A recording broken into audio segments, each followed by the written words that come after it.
2부 주식 썰전으로 함께하겠습니다. 안녕하세요, 김수연입니다. 2부 썰전에서는 전문가님과 시장에서 주목할 만한 투자 포인트에 대해서 깊이 있게 이야기 나눠봅니다. 그리고 여러분의 종목 고민 해결해드리는 종목 상담 시간 기다리고 있고요. 전략주 AS와 오늘의 새로운 추천주도 준비되어 있습니다. 먼저 종목 상담 누구나 쉽게 참여하실 수 있습니다. 문자 샵 3772번으로 오늘 함께하실 전문가 한결선 적어서 보내시면 입장 가능한 채팅방 링크 보내드리고요. 포털 검색창에다가 슈팅스타 검색하시고 사이트에 들어오셔도 종목 상담 코너가 있습니다.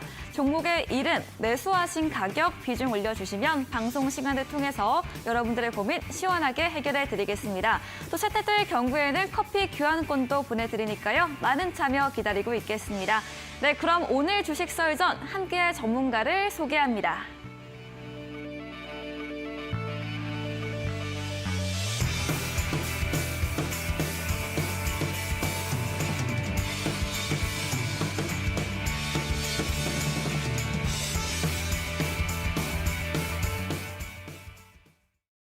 네, 수요일 주식 썰전 한결선 전문가님과 함께합니다. 전문가님 어서 오세요. 예, 안녕하십니까. 네, 반갑습니다.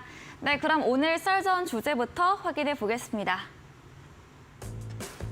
네, 첫 번째 썰전 주제입니다. 바이든 대통령과 공화당 하원 의장을 비롯한 의회 지도부의 부채 한도 상향 문제 논의가 원만히 체결되지 못했습니다. 이 문제가 해결되지 않을 경우 다음 달 6월 1일 미 연방 정부가 디폴트, 채무 불이행에 빠질 수도 있다는 관측이 나오고 있는데요. 최근 시장을 움츠러들게 하는 요소이죠. 이에 대한 주제로 이야기 먼저 들어보겠습니다. 다음 주제입니다. 네, 현대차그룹이 29년 만에 울산에 신규 공장을 건설한다고 밝혔습니다. 완공은 2025년으로 예상되고 있는데요.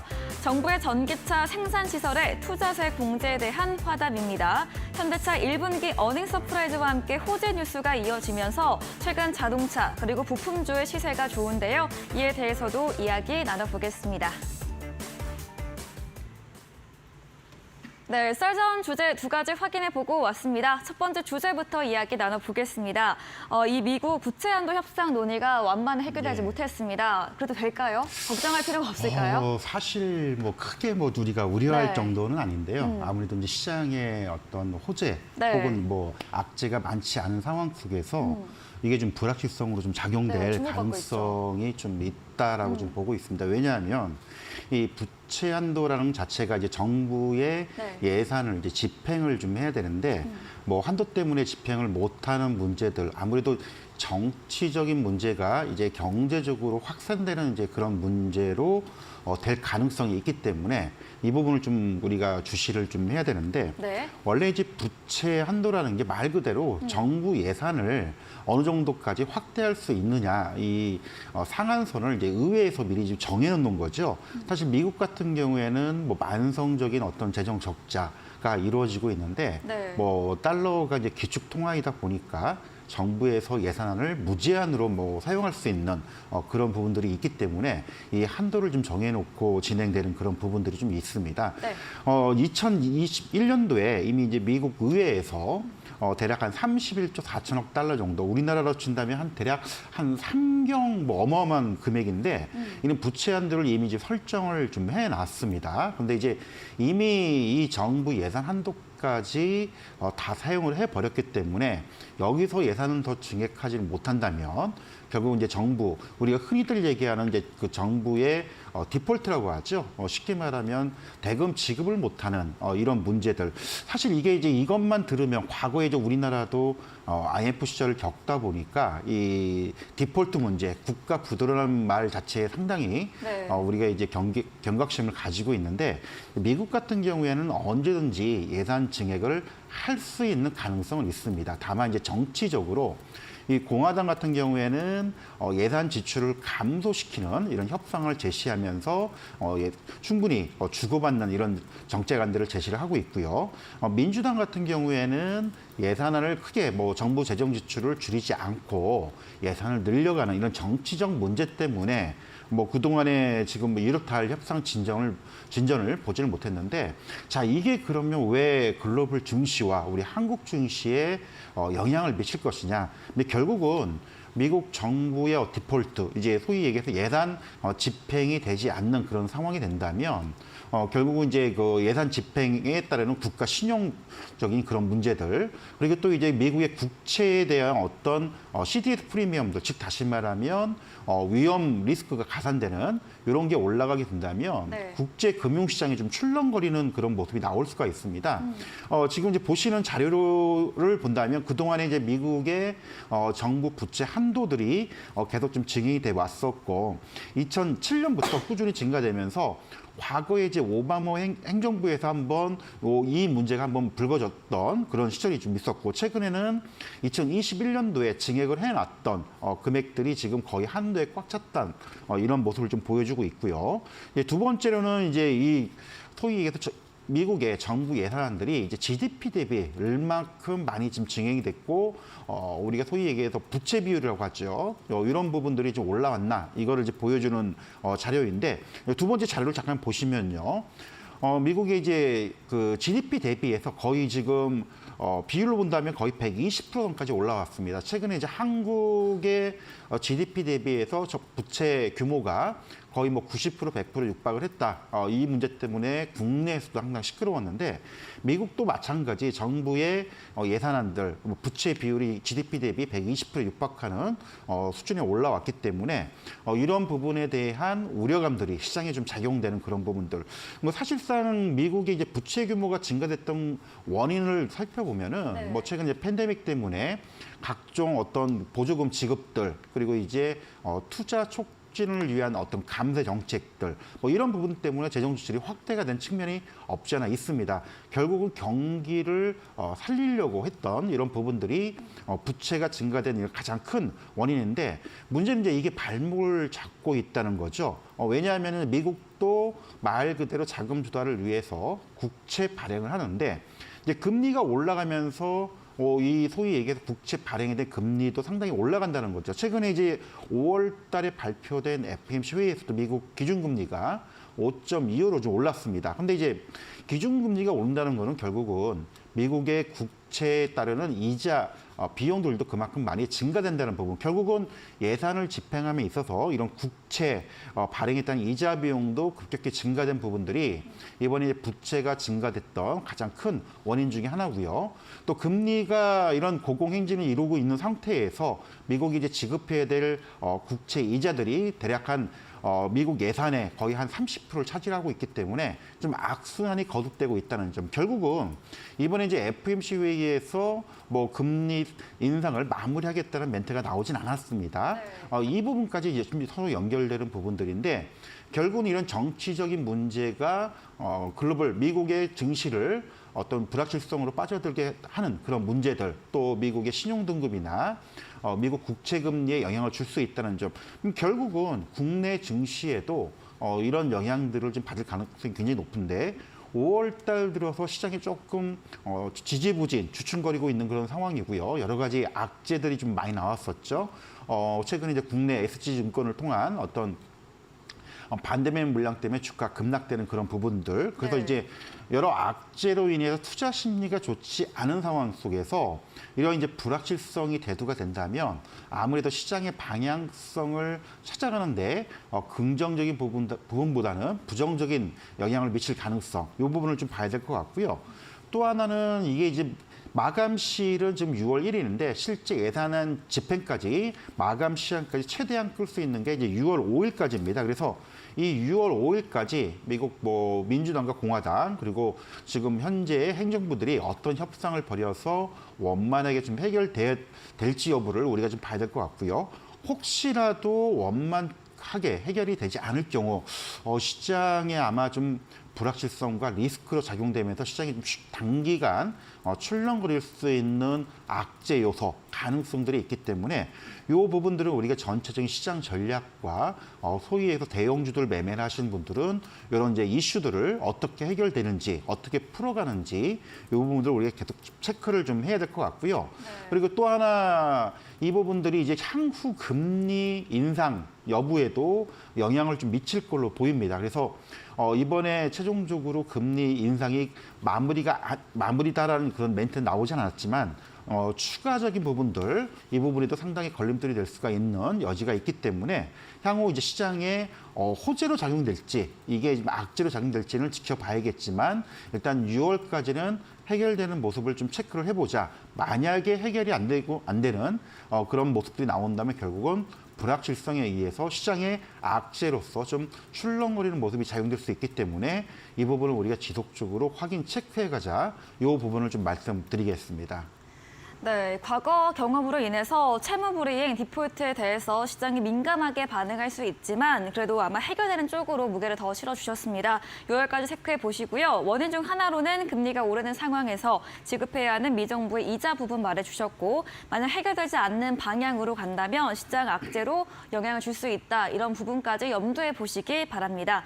네, 다음 주제로 이어가 보겠습니다. 현대차 이런 소재와 함께 최근 자동차, 부품주들 시세가 이어지고 있습니다. 맞습니다. 오늘도 좀 주도했던 테마로는 화장품이나 자동차를 꼽을 수 예. 있을 것 같은데요. 이야기 한번 들어볼게요. 일단 뭐 현대차가 울산에 전기차 공장을 증설하겠다는 발표가 나왔죠. 네. 사실은 이게 거의 제 기억으로도 한 20년 동안 없었던 네. 일들이고 최근 이제 북미 시장 쪽에 증설한다는 얘기는 있었지만 국내는 좀 없었는데 네. 이게 지금 상당히 우리나라 경제의 어떤 일자리 창출이나 국내 부품 업체들 그리고 이제 현대 기아차의 어떤 자신감이 좀 발휘된 부분들이 아니나라고 생각이 드는데 네. 이번에 이제 울산에 신설되는 전기차 그 전용 공장이 대략 한 7만 평 부지, 뭐 대략 한 2조 원 정도 투자를 좀 하는 그런 계획들이 이제 발표가 됐습니다. 물론 이제 국내에서도 어떤 전기차나 배터리 그리고 이제 일부 첨단 산업에 대한 어떤 세제 지원들 이런 정책들이 국회 이제 본회의에 올라갔기 때문에 조만간 통과가 될 걸로 보이는데 뭐 이런 세제 지원에 대한 해결책까지 같이 나오는 그런 모습들 일단 발표된 내용을 잠깐 살펴보면요. 일단 울산 공장에 지금 대략 2025년까지 완공 그리고 실제적으로 양산이 진행되는 시점으로 지금 나오고 있고요. 이거 외에도 별도로 지금 경기도 화성 쪽에 1조 원 규모의 전기차 전용 공장이 또 진행이 되고 있는데 네. 이와 합산을 하게 된다면 이제 현대차, 기아가 대략 글로벌 생산 물량까지 포함하면 대략 한 151만 대의 어떤 생산 캐파를 확보하게 됩니다. 이 정도면은 뭐 글로벌 5위 기업으로 도약할 수 있는 단계에 올라서는데 아무래도 그동안에 현대차 기아가 많이 힘들었던 부분들이 있었지만은 이거를 극복해 나갈 수 있다는 어떤 자신감들 그리고 정부의 어떤 세제 지원들 이런 부분들이 복합적으로 영향을 미친다라고 보고 있는데 자 이게 지금 어떤 영향을 미칠까 뭐 이걸 좀 봐야 될 것 같은데요. 그럼 과연 이제 현대 기아차가 이렇게 투자를 확대하는 이유는 뭐 최근에 이제 IRA 때문에 북미 시장에서의 어떤 전기차들 생산 확충을 위한 그런 부분도 있지만 최근 실적으로도 현대기아차가 상당히 어떤 시장 글로벌 시장에서 경쟁력을 가지고 자신감을 가지고 있다라는 그런 부분도 네. 우리가 좀 확인해 볼 수가 있는데 자 준비된 자료를 잠깐 보면요 이제 미국 시장에서의 현대차 기아의 판매 점유율입니다. 이제 과거에 시장이 좀 안 좋을 때 한때 미국 시장에서 3%가 안 된다 그런 얘기가 나오면서 좀 굉장히 어려웠던 네. 시절도 있었는데 물론 이제 분기별로 약간의 그 오르락 내리락 차이는 있겠지만 2021년도, 2022년도에 들어오면서 5%대로 올라섰습니다. 이게 상당히 고무적이죠. 한때 뭐 8%대로 올라갔다가 다시 하락을 했지만 이게 다시 3, 4%대에서 5%대로 올라온다는 거는 북미 시장에서 상당히 현대차 기아가 어느 정도 인지도 그리고 시장 규모를 안정적으로 찾아가고 있다라는 그런 부분들을 좀 봐야 될 것 같고요. 그리고 이번에 이제 전기차 쪽에 최근에 이제 화제가 되고 이슈가 됐던 이제 그런 부분들인데 네. 과연 이제 전기차 부분만 떼어놓고 봤을 때 현대차가 과연 얼마큼 점유율을 차지하고 있느냐 요거를 좀 잠깐 살펴보니까 과거에는 거의 뭐 2%대를 차지를 못했었습니다. 네. 그래서 빛 좋은 개발구 아니냐 뭐 이런 얘기도 나오는데 최근에 이제 발표된 실적들을 보면요. 미국 내 전기차 판매 대수와 점유율이 거의 뭐 4%대, 3%대 안정적인 시장 기반을 좀 확보를 하고 있다는 점. 물론 이제 여러 가지 경쟁이 격화가 되고 가격, 뭐 테슬라뿐만 뿐만 아니고 전기차를 생산하는 이런 글로벌 자동차 업체하고 경쟁이 격화되면서 이 회복한 성장하기가 참 힘들었던 그런 부분들이 있는데 3, 4%대 안정적인 기반을 올라왔다는 것은 상당히 의미심장한 그런 부분이지 않나. 그리고 이제 유럽 쪽에서는 상당히 좀 어려웠던 부분들이 있는데 최근 이제 그 2020년도에 대비해서는 많이 좀 꺾여 있는 그런 부분들. 아무래도 현대기아차가 유럽보다는 미국 시장 쪽에 더 주안점을 두고 있지 않나 이런 부분들인데 어쨌든 이제 국내 시장에서 20년 만에 처음으로 울산 공장을 2조 원 규모의 투자를 확대하고 있다는 점 그리고 이제 발표된 자료에 따르면 네. 2030년까지 총 대략 한 24조 원을 투자를 해서 전기차 라인을 구축을 하겠다는 이런 부분. 아무래도 이제 그만큼 자금적인 여력도 있지만 자신감에 기반된 부분이기 때문에 이런 이제 자동차 업종들의 이런 생산 캐파 확대와 함께 수혜들이 계속 좀 이루어지지 않을까. 일단 전기차 부분의 가장 큰 수혜주는 결국은 이제 배터리겠죠. 네. 배터리 같은 경우에는 그동안에 미국의 이제 IRA 시행 때문에 북미 시장에서 설비 투자를 크게 증설이 되고 여기에 따른 수혜 때문에 주가들이 상당히 많이 올라가 있습니다. 그래서 분명히 수혜를 받는 건 맞지만 이미 주가가 상당 부분 선반영되면서 많이 올라간 그런 부분들이기 때문에 이쪽보다는 전기차 섹터는 아니지만 전통적으로 이 자동차 업종 내 자동차 부품주들 아무래도 현대기아차가 생산 캐파를 늘리고 증설을 하고 그만큼 생산 규모를 늘리기 때문에 당연히 여기에 따르는 어떤 부품들의 어떤 매출 확대들 이런 부분들이 나올 수 있을 것으로 보기 때문에 이쪽 부분도 우리가 좀 계속 좀 체크를 해봐야 되지 않을까. 다만 좀 아쉬운 거는 국내 시장이 확대가 되는 부분들이 있는데 최근에 이제 중국과의 어떤 정치적인 관계가 좀 많이 안 좋아지면서 중국 내 시장이 조금 어려웠던 그런 부분들이 좀 아쉽긴 하지만 이 부분은 조금 시간이 좀 필요한 부분들이고요. 국내에서 생산 기반을 확대하고 미국 시장에서 점유율 확대 그리고 이제 유럽 시장에서 좀 안정적인 기반을 닦게 된다면 과거에 이제 한때 이제 국내 증시에서 자동차 업종들이 시장의 어떤 주도주 대세주로 이제 떠올랐던 이제 그런 적이 있었는데 지금 당장은 아니지만 그럴 가능성이 지금 향후에 충분히 볼 수 있다는 부분 같이 염두를 해두고 자동차 부품주들 같이 우리가 관심을 가지고 체크를 하면서 보셨으면 좋겠다. 이 말씀을 좀 드리겠습니다. 네, 최근 현대차의 공장 신설과 투자 확대 소식으로 향후 글로벌 5위 기업으로도 도약할 수 있다 말해주셨고요. 전기차 부분에 있어서도 2% 정도의 성장세에서 3, 4%를 올라온 점 의미가 있습니다. 또 전기차와 함께 자동차 부품주 수혜 기대되는 점, 특히 부품주의 전망을 더 좋게 말해주셨습니다. 강의 진행해주신 한결선 전문가님에게 방송 이후에도 더 다양한 정보, 종목에 대한 전략을 듣고 싶으시면 문자 샵 3772번으로 한결선 적어서 보내시면 입장 가능한 채팅방 링크 보내드리고요. 화면 하단 QR코드 통해서도 휴대폰 카메라 대주시면 입장 가능합니다. 방송 이후입니다. 오늘도 9시부터 한결선 전문가님께서 무료 온라인 공개 방송도 예정 중에 계십니다. 공개 방송에서 어떤 주제로 또 이야기해 주실까요? 예, 최근에 시장이 좀 약간 많이 지지부진하고 좀 답답한 흐름들이 이어지고 있는데 지수가 이러다 보니까 조금 순환매 흐름들이 자주 나옵니다. 계속적으로 이어지진 않고요. 이쪽 섹터가 작은 이슈 때문에 반짝거리다가 며칠 만에 또 꺾여버리는 이게 좀 반복이 되다 보니까 대응하기 만만치 않은데 이런 이제 순환매 장세에서 어떤 대응하는 방법들 몇 가지 대응 포인트들이 있는데 그런 매매 방법들 설명을 좀 드리고요. 그리고 향후에 좀 부각될 수 있는 이런 이제 순환매 장세의 어떤 핵심 종목들 선호 종목들 뽑아서 같이 좀 소개를 해드릴 테니까요. 시간 되시는 분들 좀 많이 참여 좀 부탁드리도록 하겠습니다. 네, 변동성 큰 시장 내에서 순환매 장세 전략과 함께 상승할 수 있는 핵심 종목에 대해서 소개해 주신다고 합니다. 포털 검색창에 슈팅스타 검색하시고요. 사이트에 들어오시면 첫 화면에 한결선 전문가님 프로필 바로 아래 방송 입장 가능한 버튼이 있습니다. 9시부터 클릭하시고 함께 보시면 되겠습니다. 그리고 저희가 준비한 이벤트도 있습니다. 마지막 코너 도전 상한가에서 전략주에 대한 힌트를 알려드리고 있습니다. 힌트 듣고 정답 아시는 분들도 9시 무료 온라인 공개 방송 들어오셔서 채팅창에 남겨주시면 향긋한 커피 쿠폰 함께 보내드리겠습니다. 저희는 포트폴리오 AS 시간으로 돌아오겠습니다.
네, 포트폴리오 AS 시간입니다. 전문가님께서 매주 수요일에 나오셔서 추천 주신 종목들에 대해서 어떤 전략 필요할지 꼼꼼하게 이야기 들어보겠습니다.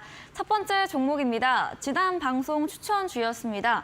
5월 4일에 매수했던 큐렉소인데요. 의료 로봇 수혜 관련 종목입니다. 매수하신 목요일 당일에는 주가 상승세를 보였는데요. 이번 주에는 좀 조정을 보이고 있습니다. 큐렉소 어떤 전략 필요할까요? 예, 뭐 시장이 좀 약세인 부분도 없잖아 있고요. 네. 최근 뭐 워낙 그 순환매 개별 종목들이 좀 등락이 거듭되는 네. 이런 흐름들 같이 영향을 받고 있다라고 보고 있는데 개별적으로는 조금 이제 수급적인 부담되는 공시가 좀 하나 떴습니다. 뭐 최근 이제 3호 12 물량이 대략 한 70만 주가량이 상장되는 그런 공시가 지난주 나왔었는데 단기적으로는 요 물량들이 좀 부담이 될 걸로 좀 보이고 있고요. 다만 이제 순환매 관점에서는 최근 로봇 관련주들이 거의 한 2개월 정도 조정을 줬고 또 최근에 이제 정부에서도 관련 산업들 육성 정책들이 나오고 있기 때문에 특히 이제 의료용 로봇에 상당히 경쟁력을 확보하고 있는 큐렉스 쪽에서는 이런 단기적인 수급적인 물량 부담만 좀 해소가 된다면 다시금 좀 올라설 수 있는 여지가 좀 있지 않나. 일단 기술적인 부분을 보면서 좀 다시 한번 설명을 좀 드리도록 하겠습니다. 네. 제가 이제 큐렉스 주가의 흐름을 좀 놓고 보더라도 뭐 3월 달에 한번 크게 이제 이슈가 한번 됐었죠. 이때 이제 로봇 관련 이슈들이 좀 많이 부각이 되면서 관련주들이 많이 움직였었고요. 그 이후에 거의 지금 거의 한 달 반, 2달 정도 계속 지금 횡보하는 그런 모습을 보여주고 있는데 길게 보자면 그때 이제 움직이기 전 가격대로 다시 좀 원위치한 상황입니다. 그래서 여기서 가격이 뭐 밀린다고 해서 크게 뭐 밀릴 것 같지는 않아 보이지만 단기적으로는 아까 말씀드린 대로 12 전환 물량들 대략 한 70만 주가량 되는데 이 물량들이 이제 오늘부터 이제 상장이 됐습니다. 물론 이제 실질적인 공매도로 친다면 월요일부터 거래가 됐다고 보는데 최근 거래량이 많지 않은 상황에서 70만 주 정도 되면은 조금 부담이 될 수는 있겠죠. 하루 거래량 대비 한 3, 40만 주에서 70만 주이기 때문에 그래서 요 물량을 소화하는 데 조금 시간이 좀 필요하지 않을까. 일단 단기적인 흐름상으로 놓고 본다면 일단 하락 추세에서 좀 전환되는 추세 전환을 시도를 했던 이런 모습을 보였다가 좀 다시 밀렸기 때문에 이 부분이 좀 아쉽긴 하지만 아까도 말씀을 드렸듯이 최근 이제 그 3월 달에 상승 시도가 나왔던 상승 전 가격대로 좀 원위치했던 그런 부분이기 때문에 여기서 조금 시간이 좀 걸리고 약간 멈칫거리는 모습이 나올 수는 있다 하더라도 뭐 크게 밀릴 상황은 아니다라고 먼저 말씀을 드리고 싶고요. 다만 이제 순환매 관점에서 최근에 로봇 관련주들이 한 달 반, 2달간의 어떤 조정, 눌림을 준 이후에 최근 저점권에서 좀 반등 시도가 조금씩 보이고 있습니다. 그래서 큐렉스도 마찬가지로 요 12 물량들이 좀 해소가 되는데 시간이 필요하겠지만 가격적인 측면에서 본다면 뭐 거의 한 9,800원에서 뭐 10,000원대 요 구간에서는 언제든지 오르락내리락 할 수 있다는 부분들을 좀 생각을 좀 해두시고 뭐 보유를 하고 계신 분들은 조금 답답하고 좀 재미없는 구간이긴 하지만은 지금은 조금 더 지켜볼 구간이지 않나 요 부분을 좀 설명드리기 때문에 좀 지켜보자 요 전략 말씀을 드리도록 하겠습니다. 네, 큐렉소 어제 나온 공시였습니다. 12 전환 물량 상장으로 이 부분 소화에 있어서 주가는 잠시 9,800원, 10,000원 사이 횡보할 수 있으나 순환매 관점으로 로봇 관련주 2달간 조정 이후에 반등 시도 나올 수 있다 의견과 함께 목표가까지 홀딩으로 의견 주셨습니다. 다음 종목입니다. 4월 27일에 매수했던 엔터 관련주 SB입니다. 방어주와 함께 실적 모멘텀 재료 말씀해 주시면서 좀 길게 여유 있게 보자고 13만 원, 14만 원 선까지 제시해 드렸거든요. 어떤 전략도 필요할까요? 예, 맞습니다. 이제 엔터주들이 네. 원래 이제 그 코로나 시대 때 상당히 좀 어려움을 겪었다가 네. 이제 뭐 소속 아티스트들의 어떤 이제 해외 글로벌 투어들이 본격화되고 네. 앨범들이 이제 발매가 되면서 상당히 부각되는 이제 그런 부분들인데 이제 SM 같은 경우는 한때 시장에서 크게 이슈가 됐던 이유들은 뭐 다 알고 네. 계실 겁니다. 경영권 분쟁이 발생이 되면서 한참 뭐 시끄러웠다가 결국은 이제 공개 매수를 통해서 이제 카카오 쪽에서 일대 주주로 등극하면서 이제 안정이 됐던 이제 그런 부분들.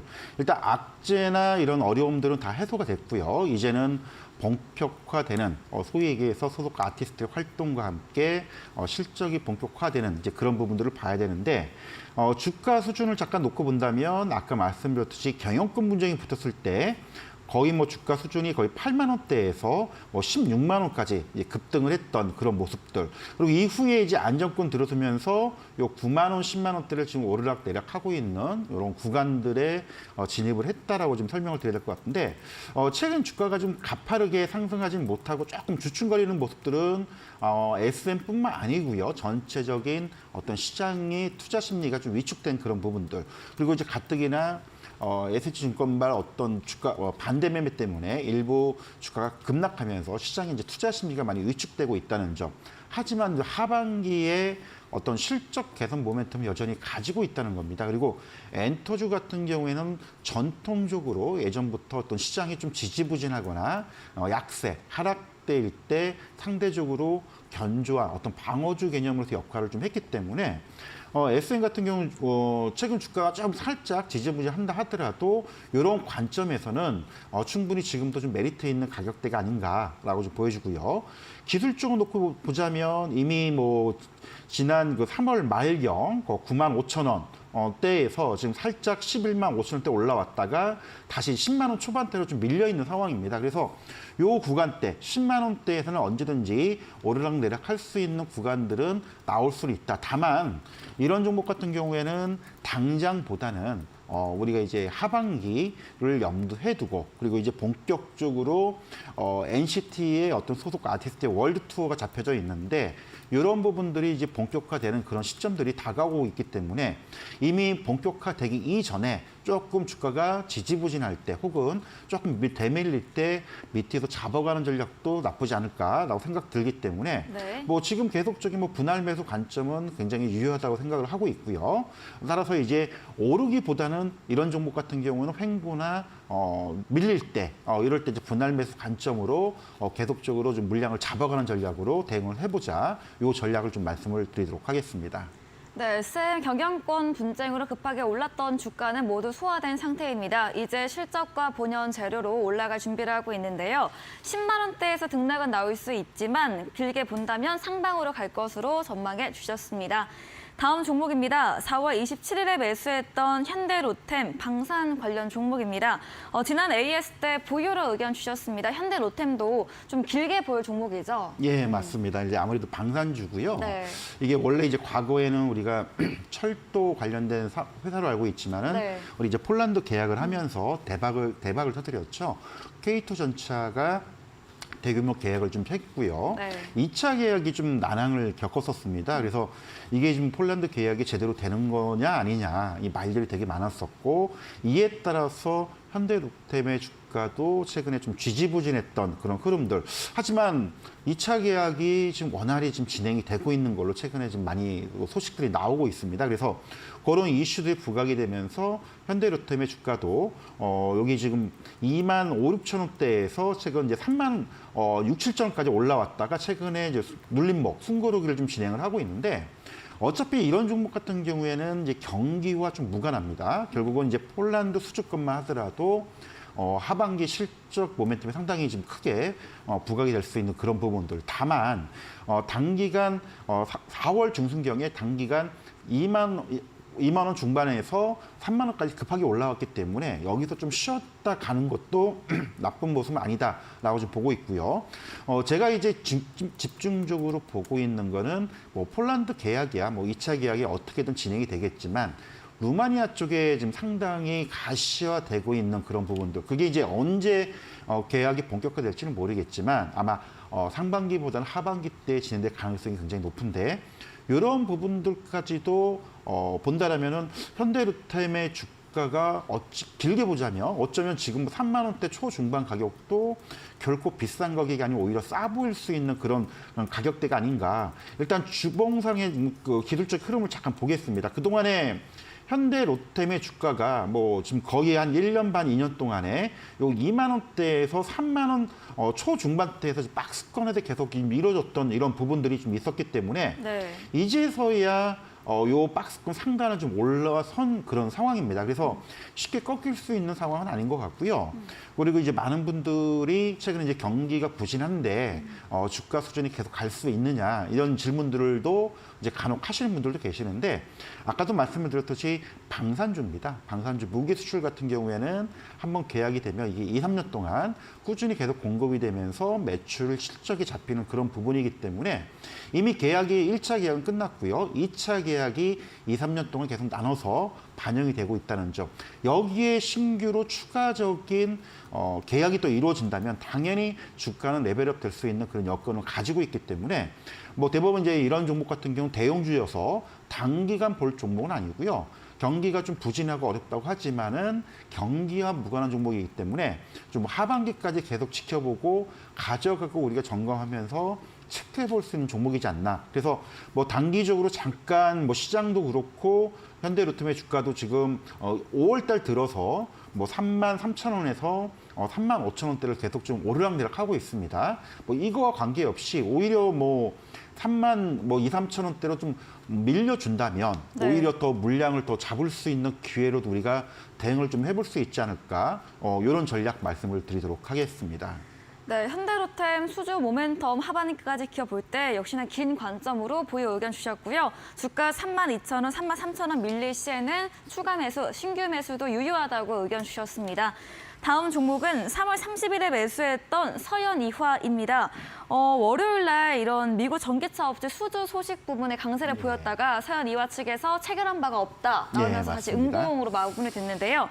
다만 어제 오늘도 주가 견조하게 지켜내고 있습니다. 오늘도 강보합으로 17,200원 선 마감을 했고요. 수익권에 이미 있습니다. 어떤 전략 주실까요? 예, 뭐 아까 앞서 잠깐 설명을 드렸지만 네. 이제 자동차 업종이 우리가 이제 워낙 전기차 쪽만 생각을 많이 했는데 물론 이제 서현이화도 일부 전기차 부품을 만들지만 배터리 쪽은 아닙니다. 다만 현대차, 기아가 어떤 시장 점유율 확대와 함께 생산량이 증가가 된다면 이 자동차 부품 업체들도 당연히 어떤 실적 모멘텀을 받을 수밖에 없는 그런 부분들 이미 그 전에 설명을 드렸었는데 이런 것 때문에 서현이화도 뭐 현대차, 기아의 매출이 거의 한 90% 차지를 하다 보니까 이게 강점이 될 수도 있지만 단점이 될 수도 있다라고 말씀을 드렸던 부분들입니다.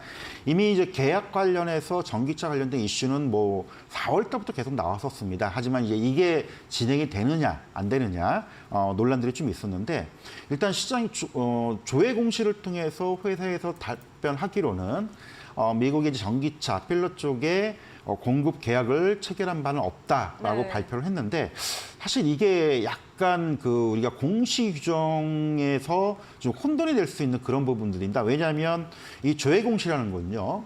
그 회사가 직접적으로 계약의 당사자가 아닌다면 계약 체결이 안 된다라고 공시를 할 수밖에 없습니다. 결국은 계열사, 우리가 이제 소위 얘기해서 종속회사나 관계회사를 통해서 계약이 추진되고 진행되는 경우가 많은데 서현이와도 이런 이제 종속회사를 통해서 이런 계약이 진행되고 있는 부분들은 우리가 하고 있는 걸로 좀 확인이 된 상황입니다. 그래서 이런 모멘텀들은 결국은 살아있다라고 좀 보고 있고요. 네. 이 물량도 꽤 되기 때문에 만약에 이게 본격화된다라면은 서현이와의 주가도 좀 이제부터 좀 본격화되지 않을까. 기술적인 부분을 잠깐 보면요. 그동안에 상대적으로 자동차 업종들이 크게 지금 이슈 부각을 받지 못하면서 연초에 9,000원대에서 지금 13,000원 올라왔다가 조정 주고 다시 상승했다가 조정 주는 전형적인 완만한 상승 파동을 주면서 움직였던 그런 부분들. 최근에 이제 계약 관련된 이슈 때문에 대량 거래량과 함께 일부 이제 기관들의 차익 물량이 좀 나온 부분도 없지 않아 있지만 계약이 이제 본격화되고 이게 실적 기반으로 연계될 수 있는 이런 부분들이 있다라면은 당연히 서현이와의 주가 흐름들 뭐 조정보다는 추가 상승 가능성이 좀 있다라고 좀 말씀을 드려야 될 것 같고요. 네.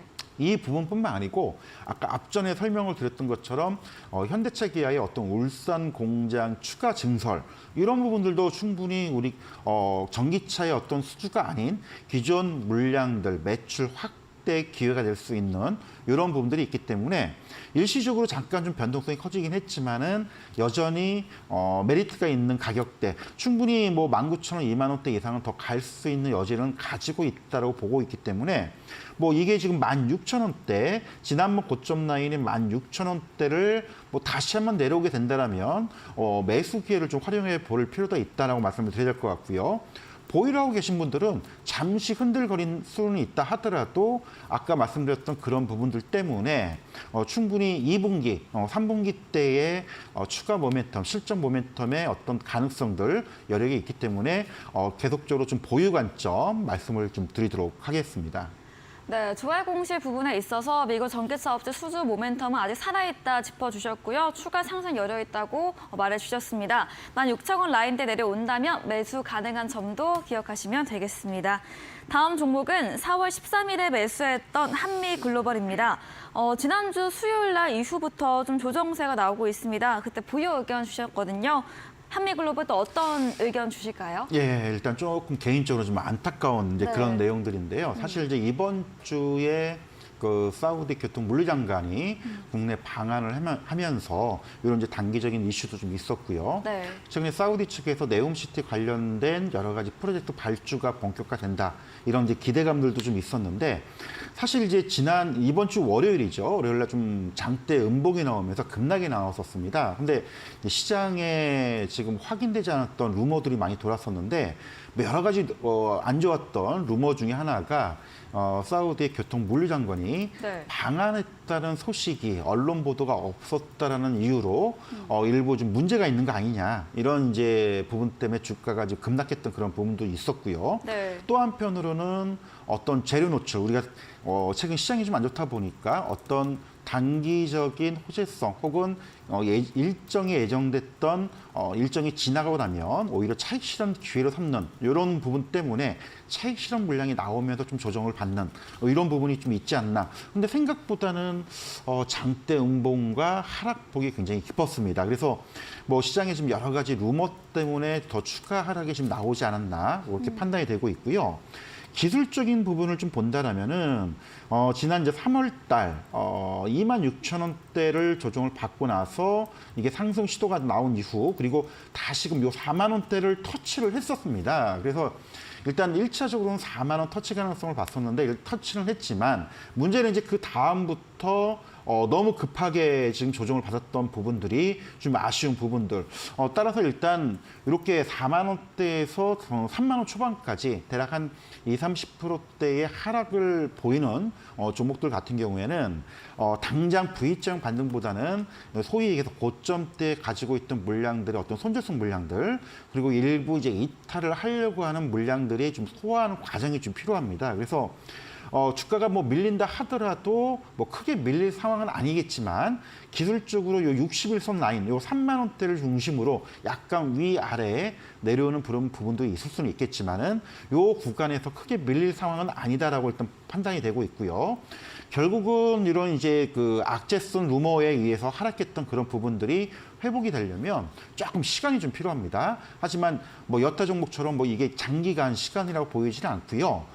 좀 한 1, 2주 정도 시간이 좀 우리가 여유를 가지고 조금 더 체크하면서 좀 봐야 될 그 구간이지 않나. 다만 이제 보유를 하고 계신 분들한테는 좀 안타깝지만은 그래도 지금 뭐 단기적으로 뭐 치고 빠지고 하는 그런 매매 전략상으로는 뭐 팔 때는 이미 지났다는 거.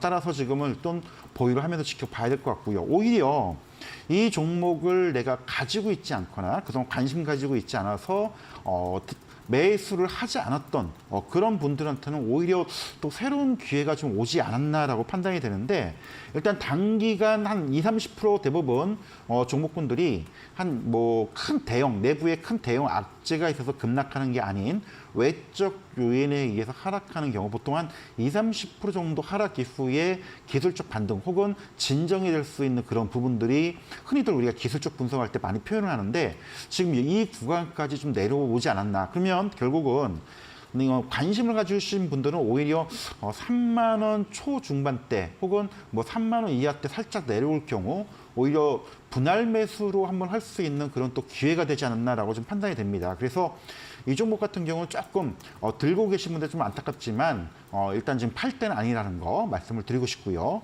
그리고 좀 우리가 손절성, 악재성 물량들이 조금 소화될 수 있는 한 일주일 정도 시간을 좀 더 여유를 가지고 보고 다시금 요 3만 3, 4천 원대의 회복 가능성 요거를 좀 염두를 해두고 좀 지켜보자 요 전략 말씀을 좀 드리도록 하겠습니다.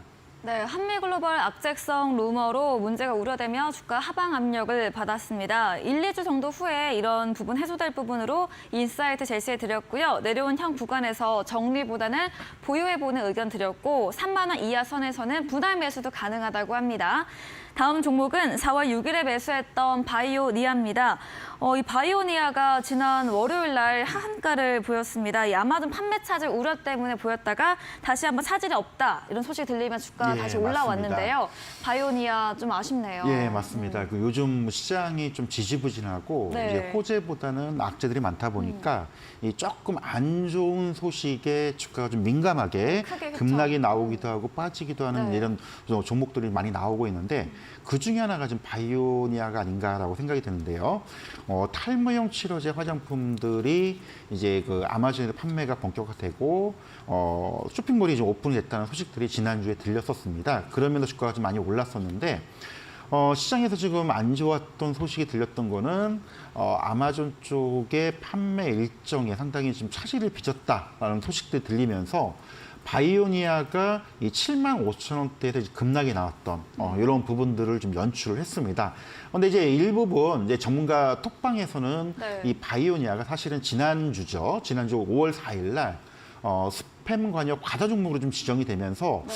스팸이 요즘 워낙 기승을 부리는데 네. 너무 많이 이제 발송되는 이제 그런 종목들이 좀 안 좋기 때문에 일단 뭐 1차적으로 7만 원대 중반까지 올라왔기 때문에 이익 실현을 해보자. 왜냐하면 그 전에 잡으신 분들은 얼추 미니멈 한 40에서 맥시멈 한 50에서 60% 수익이 났기 때문에 네. 뭐 시장도 안 좋기 때문에 이익 실현을 좀 한번 해보자라고 말씀드렸는데 맞아요. 공교롭게 그 다음날 지금 급락이 나왔기 때문에 혹시라도 지금 들고 계신 분들은 좀 안타까운 이제 그런 상황이 벌어졌습니다. 하지만 그렇다고 뭐 이 종목도 마찬가지로 주가가 그날 이후에 추가 급락이 나오기보다는 일단 뭐 일부 악재성 소식 때문에 손절성 물량들을 좀 소화를 하는 그런 과정이 좀 보여주고 있습니다. 그래서 기술적으로 놓고 보자면 일단 뭐 이익 실현하신 분들이야 조금 더 관망이 좀 필요하고 있고요.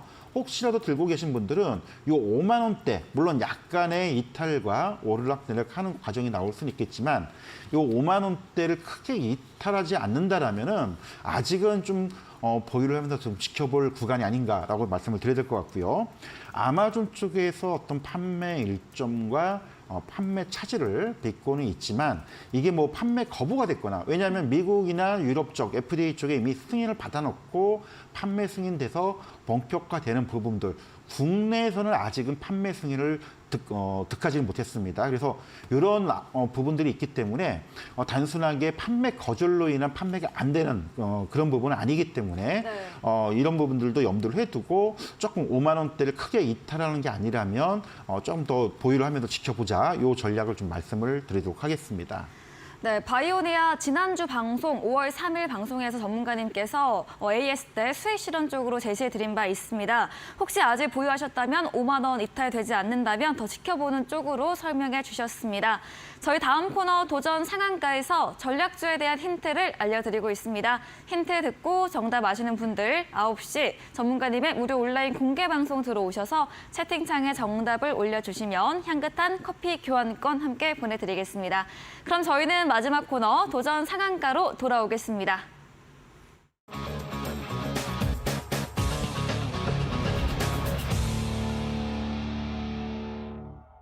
네, 드디어 도전 상한가 시간입니다. 이번 주 전문가님의 새로운 전략주에 대한 힌트를 들어보겠습니다. 예, 뭐 아무래도 최근 시장이 조금 네. 녹록지는 않습니다. 맞아요. 그래서 조금 실적 기반을 좀 가지고 있고요. 네. 또 주가가 좀 많이 올라갔다라면은 아까도 잠깐 그 추천 종목 A에서도 말씀을 드렸듯이 작은 악재도 주가가 좀 출렁거리는 이런 흐름이 나오기 때문에 상대적으로 많이 오르지 못했고 또 실적 대비해서 주가가 지금 저평가 영역권에 속해 있는 그런 섹터 영역들을 보고 있는데 자동차 부품주입니다. 소위 얘기해서 제가 자동차 부품주 3인방이라고 보통 표현을 많이 하는데 그와 관련된 종목 중에 하나이고요. 전기차 쪽, 특히 이제 2차 전지 쪽의 배터리나 관련주들은 너무 많이 주가가 좀 올라가 있는 상황이기 때문에 이쪽은 조금 더 시간이 더 필요한 부분들이고 순수한 현대차, 기아의 어떤 생산 캐파 증가와 함께 이 자동차 부품주들도 당연히 성장 모멘텀, 실적 모멘텀을 좀 받을 수 있는 그런 부분들 말씀을 드리고 있는데 일단 전체적으로 이제 이 종목 자체도 자동차 범퍼, 휀더를 생산하는 그런 부품 업체입니다. 근데 재미난 거는 이 범퍼 레일 같은 경우는 현대기아차의 어떤 독점적인 위치, 거의 공급 비중이 거의 한 70% 정도 차지하는 그런 회사이고요. 그리고 이제 최근 차량 경량화 관련해서 이슈가 좀 많이 되고 있는 종목 중에 하나입니다. 왜냐하면 전기차 비중을 늘려가고 있기 때문에 그런 부분들. 그래서 이제 이런 제품 생산 들을 가지고 있고 또 일부 배터리 모듈 쪽도 본격화되고 있기 때문에 현대차, 기아차의 어떤 생산 캐파 증가와 함께 회복될 수 있는 그런 가능성들 한번 우리가 좀 말씀을 좀 드리고 싶고요. 기술적인 부분 잠깐 말씀을 드리면요. 주가가 시장이 좀 불안정하다 보니까 상대적으로 많이 오르지 않고 완만한 좀 그 상승 흐름을 좀 보여주고 있는 부분들. 뭐 지난 4월 초 중순경에 한번 좀 불끈했다가 다시금 지금 거의 한 달 동안 횡보를 했던 그런 부분들이기 때문에 뭐 주가 수준도 그렇게 부담되는 구간은 아닐 걸로 보여주고 있고요. 다만 이제 조금 기대를 하고 싶다면은 충분히 이제 이런 모멘텀이 살아나면서 수급적인 부분이 이슈가 된다면 요 전고점 라인 1차적으로 이 전고점이 한 1,500원가량 되는데 요거 돌파 가능성을 좀 보자라고 좀 설명을 드리고 싶고요. 마지노선 손절 라인은 한 대략 8,700원가량을 보고 있는데 뭐 자동차 부품주로서 제가 이제 3인방이라고 표현하는 그 종목 중에 대표적인 종목이고요. 시가총액도 상당히 높기 때문에 뭐 자꾸 크게 흔들리지 않은 그런 장점을 가지고 있다는 종목이라는 거 이런 종목을 좀 설명을 좀 드리도록 하겠습니다. 네, 최근 출렁이는 시장 안에서 최근 시장 수급이 저평가 실적 좋은 종목들로 옮겨가고 있습니다. 이에 맞춰서 자동차 부품주로 범퍼, 휀더 생산업체 추천해 주셨고요. 차량 경량화 부분으로 주목받고 있고 현대차, 기아, 캐파 수혜까지 받을 수 있는 종목 힌트 들어봤습니다. 전략주에 대한 자세한 대응 방법 원하신다면 문자 샵 3772번으로 한결선 적어서 보내시면 입장 가능한 채팅방 링크 보내드립니다. 이제 10분 후입니다. 9시부터 전문가님의 무료 온라인 공개 방송 예정돼 있습니다. 주제 한 번 더 들어볼게요. 네, 뭐 최근 시장이 좀 많이 좀 녹록지 못합니다. 그래서 네. 순환매 흐름이 계속 나오고 있는데 이런 이제 순환매 흐름의 장세를 어떤 대응할 수 있는 대응 방법 팁들을 몇 가지 좀 설명을 좀 드리고요. 그리고 거기에 맞는 몇 가지 이제 핵심 순환매를 대비하는 핵심 종목들이 있습니다. 대표적인 종목들 엄선해서 설명을 드릴 테니까요. 시간 되시는 분들 좀 많은 참여 부탁드리도록 하겠습니다. 네, 변화하는 어려운 시장 내에서 대응 방법과 상승할 수 있는 종목들에 대해서 알려주신다고 합니다. 10분 후인 9시부터 함께 보시면 되겠습니다. 네, 오늘 저희가 준비한 내용은 여기까지입니다. 본 방송에서 제공해드린 정보는 투자 판단에 대한 조언일 뿐이라는 점 참고해 주시기 바랍니다. 오늘도 끝까지 함께해 주신 여러분 진심으로 감사합니다.